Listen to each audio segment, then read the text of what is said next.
Stanford Center for South Asia and Art Forum SF welcomes you all to the 5th edition of the South Asian Literature and Arts Festival 2024, or SALA as it's properly known. Thank you for coming and being a part of this festival.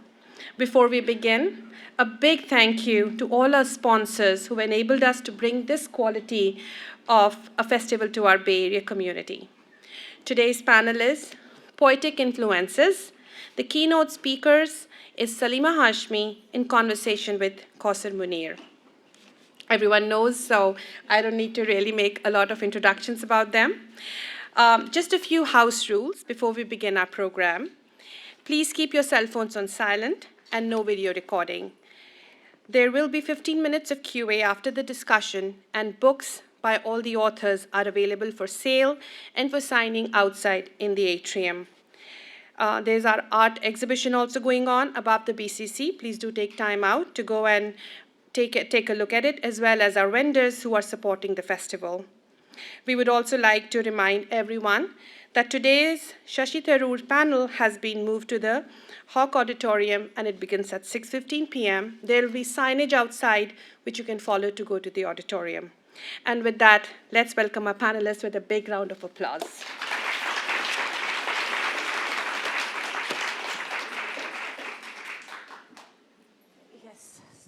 Welcome, everyone. And I had a session earlier in the afternoon. I'm not supposed to do, okay, is it fine now? All right. So I had a session earlier in the afternoon where I was the subject, and that felt, acha, it's fine, and I think I did fine. But I'm really nervous right now because, it's not easy I'm in the same chair, but a different chair, really. And this was also kind of, it was a surprise that I have to speak to Salima ji. It's also a privilege and an honor. And now I understand the meaning of the phrase, to have greatness thrust upon you. So, so thank you. I was reading up on you a lot the last 2 days. And there's a certain image which has just stayed in my mind. I was planning to bring it in later in the conversation, lekin wo zehn se nikal nahi raha hai, of you on a donkey with a white flag as a child. Now, I just read about it, and that image doesn't leave me. I'm sure it has never left you, that feeling, that image. I don't want to say anything more about that. I'll have you talk about it. Well, my publishers to be, because my memoirs are coming out next year actually. My publisher said, please don't say too much about your life. We want our book to sell. So therefore, I will now hold forth. And that is a very early memory, 1947, in fact. It just tells you just how old I am, nearing 100. And so we were actually in Srinagar on the 14th of August and the 15th of August, and on a family holiday. And my English grandparents had come to spend a year in what they thought there was going to be a wonderful year with their 2 daughters. Salima, that maybe you raise the mic a little, people aren't able okay. to, yeah. Is that better? Yeah, okay. Their 2 daughters, married to 2 Indians at the time. And the summer was to be spent in Kashmir with all the grandchildren. And we were having great fun until my father, who was in Lahore editing the Pakistan Times, which had just started, by February we had moved from Delhi because the news was Pakistan ban raha hai, and probably Lahore would be in Pakistan. And so he started editing this paper. So he sent a telegram to my mother and said there's going to be trouble. And I think you should leave with the children. So my mother took my baby daughter and myself. We get into a bus. We come down to Murree. By the time we get to Murree, there's already news of massacres. And there was a major riot in which a lot of members of the Sikh community were killed. And my mother, being a veteran from the Communist Party of Britain at age 16, decided that there had to be a response. So she gathered all the women that she could in Murree and took out a peace procession. And I, all of 4.5 years, was put on a donkey. You know, they have these donkey rides in the hill stations. So there I was given a white flag. And the women behind and the children behind were carrying the white flags also. Yeah. Okay. So I was carrying the white flag and I was leading the procession. I have a very vivid memory of the fact that I was given a serious responsibility. And as I often tell people, I'm still carrying that white flag.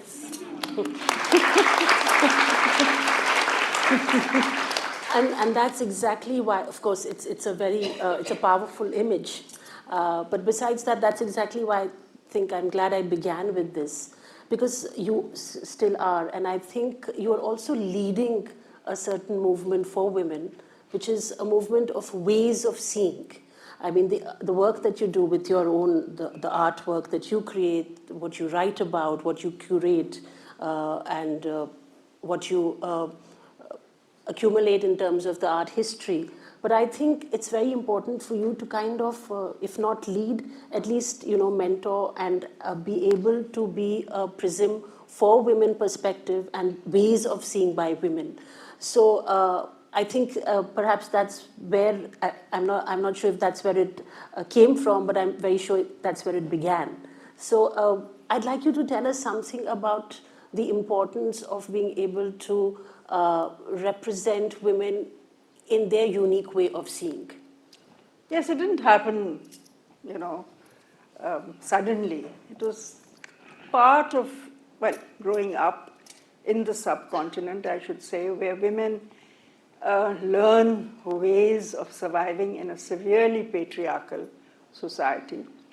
And it, I think, goes from Afghanistan right across to Myanmar. And, but I think the fact that whatever happened, it was very often the women who had to bear the burden of decisions made by a male order. And whether it was drawing lines on the map or subsequent decisions. And I think that, my father going to jail when I was 8.5 years old on charges of being a traitor, I think had that effect on me. Of course, it was the loss of this presence in the home, but also seeing how my mother took over and was able to cope with a very difficult situation. And, took up a job, became a journalist. And for the next 4.5 years, when she continued to work with some of the causes that she was very interested in, one of her best friends was Tahira Mazhar Ali, Tariq Ali's mother. She worked with the Railway Workers Women's Federation. She made a federation with them. She was in, the Children's Aid Society, TB Association, etc., etc. There was always time for more. And later, when today somebody asked me that who have been your role models, it started with my mother. And then also the small band of friends that she had, and family. Because I think in those years, one learned that the bonding came from people who felt your pain and were able to participate in trying to make life easier. But as a teacher, I became an artist. I went to England to study. One of the things I've always remembered, one of my tutors, a very well-known British artist, was talking about the classwork. And he suddenly said something about one of my classmates. And he said, women don't make good painters, just don't have the guts. I think it was a polite way of saying don't have the balls. And that really riled me. Yeah, as it should have. But believe it or not, I was an extremely reclusive, very shy, and I hardly spoke until I became a teacher when it was. So that kind of stayed with me. It stayed with me for years.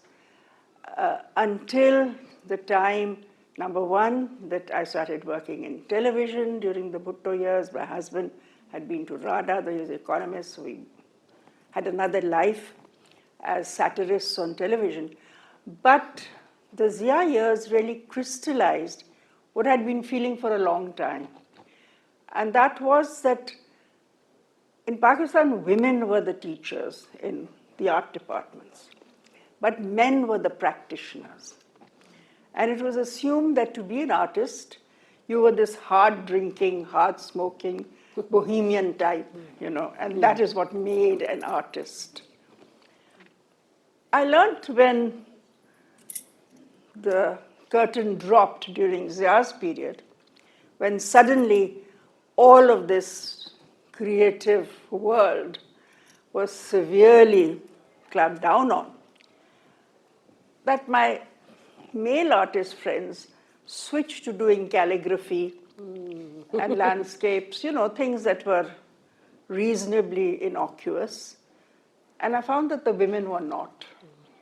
Their work was talking about what was happening.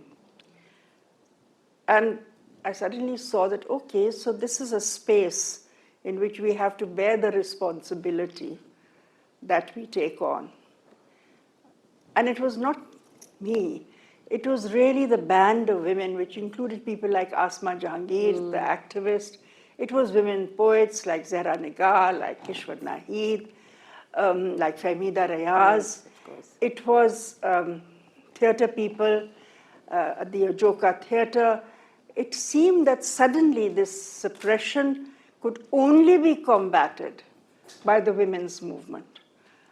And I think that also placed a responsibility on me as a teacher to perhaps think about how we taught and what we taught and what our students should be looking at. Then I went off on this yatra. I went to India, I went to all the art schools, I went to Shanti Niketan. And lo and behold, I discover that there's no female teacher in Shanti Niketan except in the textile department. So I was on this train coming from Bolpur back to Calcutta, and I was thinking, how come in Pakistan the women are heading all of the art institutions? They're heading the departments, the fine arts departments.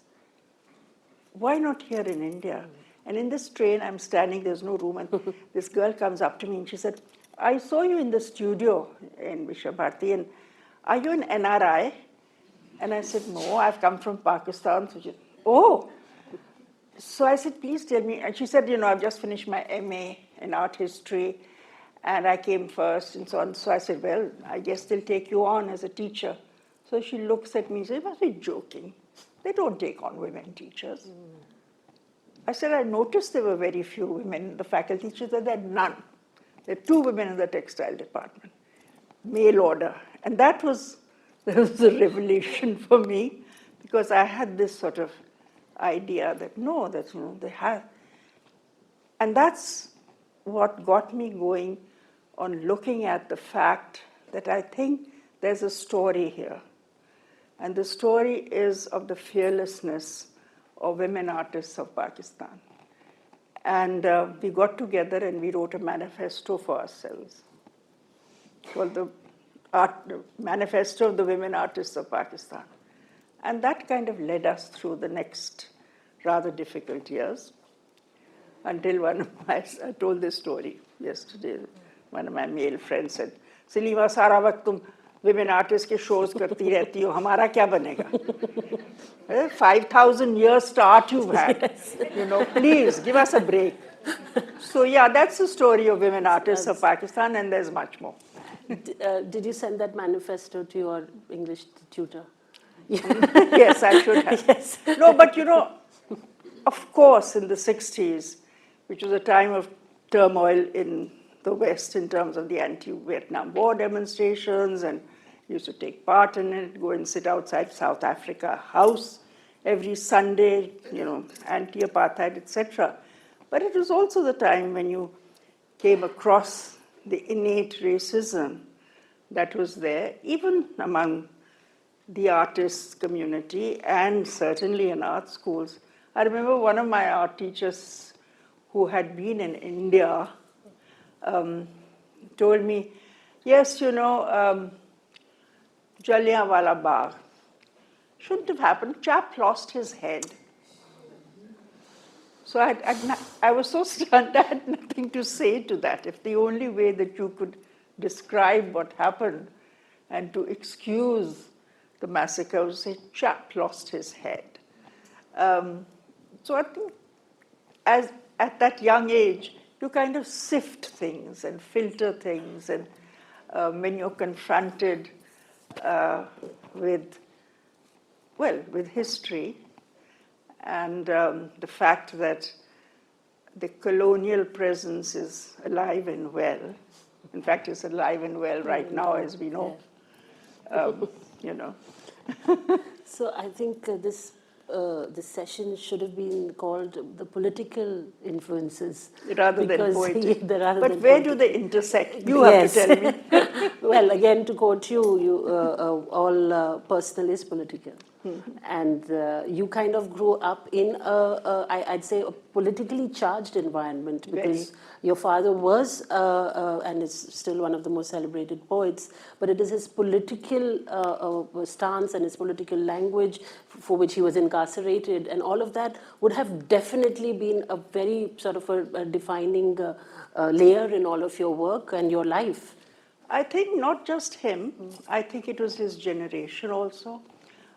With not just poets, but I think the writers, the journalists, the lawyers, the political, the whole political class, which then, because of the first political sort of really big event, which was the first military government taking over, General Ayub Khan. And that is really where in Pakistan's political history, you find that you had to decide, what your work was to be about, whether to be about pure form, and how far you could evade life around you, and how it had to come into your work. I did grow up in a household where there was no question of evasion. You had to roll up your sleeves and you had to live life. But there were a whole lot of, the point I'm making is there were a whole lot of other people doing it too. Right. Yes, one person does become a symbol because he had the voice, but there were innumerable others. And we've had a very difficult political history, but there also have been glorious moments of creativity.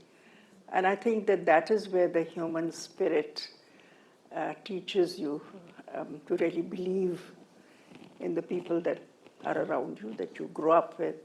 And it's been my good fortune that I've survived so far. Speaking of your father, Faiz Ahmed Faiz, being a symbol, you called him a symbol. I just want to kind of go back to the point that you were making about women forging their own identity. Someone like you to kind of grow up and be heavily influenced by such a huge figure, and like you said, a generation of people, and yet you have kind of created, like we would say in American, a vertical of your own, and which is your own identity, your own work, and yet you celebrate and honor his legacy. You have Faiz Ghar. I mean, it can't be more sort of, explicit than that. It's his name and Ghar. That's a very hard thing, especially for women to do, to kind of honor your legacy, to even celebrate it, but to be able to create your own dynamic identity outside of it. How did you do that? I think sometimes I hate to say this, perhaps sometimes it's easier if you're a woman. The reason is that it's unexpected. So, a lot of people have asked me, "Acha, Faiz ki beti ho, shairi nahi karti?" So I used to complain to my father and say, what is this? फैज़ की बेटी हो शायरी नहीं कर. So he said, कह दिया करो कि भी हर ख़ानदान में एक शायर काफ़ी है. Which is of course true, because I mean I had this nightmare. What if I try to be a poet? My God, people would have said, देखो बाप कितना बड़ा आदमी हो, देखो झक मार. But no, I always was involved with images, and I thought, but there was never any pressure in the home to be somebody, you know. And I didn't think my father was all that, you know, great shakes. You know. And I remember once I went with him to a mushaira, I think it was in Sialkot or Lailpur or somewhere. And, you know, people sort of, my mother sent me so that with him so he wouldn't smoke so much. But of course, it was useless trying to stop him. And so as soon as we arrived, you know, there was this sort of, Aage Faiz Ahmed. And, you know, and they sort of, and it was a mushaira, and there were all these qasidas, you know. And I was sitting in the front, and I caught his eye, and he looked, you know, okay. So after we were on our way back, he said to me, "Ye sab kiske baare mein keh rahe the?" You know, who were they talking about? Because in spite of everything, he was an extremely modest man. And he thought it was just his good luck, you know, that is. And people, of course, have this thing that, yes, he had a hard time, but as he was very clear about, you know, once this is towards the end of his life, when he'd come home after exile from Beirut, and we were at the airline counter, the PI counter, would get a ticket for him, and this young man comes dashing up to him and says, Faiz Saab, I'm so ashamed that, you know, you are known the world over, people admire you and love you, but here in your own country, you've had such a hard life and you're reviled. So my father tapped him on the shoulder and said, गलत कह रहे हो. तुम पाकिस्तानी हुकूमत की बात कर रहे हो. हुकूमत अवाम जो है मुझे उससे कोई गिला नहीं. And which is true. He was very clear that it is, you know, a government or the state which has a problem with creative voices, as we well know. And but for the people, you are their voice, and you have all the love and all the affection. And he always used to say, you know, I'm so lucky, because a lot of people say, जी हमें तो कोई जानता नहीं, हमारे साथ तो बड़ी ज़्यादती हुई है, blah, blah. He says, I'm so lucky that in my own time I have been loved and cared for, and you know, wherever I go. And I remember once I had a very good Vilayati friend, and he was happened to visit London. We were walking down Oxford Street together. So my father was in the middle, I was here, and Elise was on the other side. And as we were walking down Oxford Street, every few steps somebody would recognize him and rush up to him. Elise said to me, I think your father's hot shit. So yes. I said, yes, he is a bit. So, yes. No, there was, I think, but the fact remains that we never, because of this atmosphere, which was very, as I said yesterday, very democratic in the house, there's never this thing that, okay, there is this figure up there that you have to make way for or venerate in any way. It was just, you know, abba hai, those sort of things. So, well, the democratic ideals started at home. So yes, absolutely. Yes. And he was a feminist, absolutely, and believed, that the best thing in Pakistan was its women. And yes, I believe in India too, but never mind.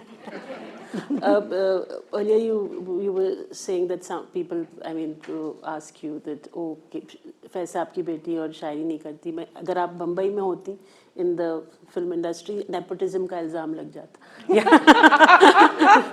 That's a kind of a hot topic. Yes. But you know, moving forward from the fact that, so how did kind of was art something that you were always interested in? Was it aptitude, or was it an attitude towards what you were seeing and you were reacting to that made you go in that direction? No, I think it was always, I mean, I was not a good student in the sense I always flunked maths. And therefore, my maths copy was always full of little squiggles and little drawings that I did, because I was always a dreamer. So I'd be doing these things, and of course, that got me into severe trouble with my teachers. And my mother, who was a wonderful mathematician, she sort of, every time I brought my report card home, she sort of rolled her eyes and go to your father. So I would take my report card to my father, very dejected. So he said, "Kya hua?" I failed in it. Said, "मैं भी कभी pass नहीं हुआ." So I always had that thing that, he did okay, and maybe I will. So yes, as I've often said, when the word is so paramount in a house, there's a fear that you're going to get squished under it. So words were never my forte, and it had to be something else. And it quite automatically happened that I was wanting to draw and paint, and my mother encouraged it. Every birthday I would get a new paint box. And in the years when he was away in jail, I think this was a kind of refuge, and just being able to go away into my room, read and paint, and just have conversations with myself. So, and later, I didn't really think that I was good enough to take it up. So I went to do design for a while, until really I went to England, and they did some kind of a test, and they said, no, photography and painting. Okay, so I went into photography and painting.